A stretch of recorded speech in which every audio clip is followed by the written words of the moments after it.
আপনাদের বাবাদেরকেও বললাম, আজ স্বার্থপর মা বাপ শুধু সম্পদের হিসাব মিলাইতেছেন।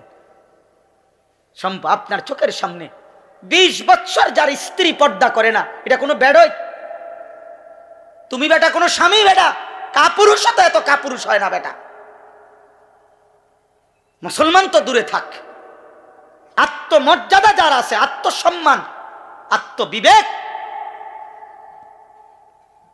তার স্ত্রী বিউজি, বেটি আমার বউ, আমি বিবাহ করলাম, হালাল পবিত্র স্ত্রী আমার, তোমার রং চায় রাস্তার বেড হইত, তোমার এটা কিতা, আমনি কিতা, আমনি প্লাস্টিক নি, আপনি কিতা আসলে, আমি এটা কি জাতের বেড হইতাম না? আপনার গায়রতে লাগে না? আপনার প্রেস্টিজে লাগে না? আত্মসম্মানে লাগে না? আত্মসম্মান মানুষের শ্রেষ্ঠ নিয়ামত, গায়রত। এটাকে অহংকার বলে না, এটাকে বলে আত্মসম্মান। অর্থাৎ আমার ধর্মের একটা ইজ্জত আছে।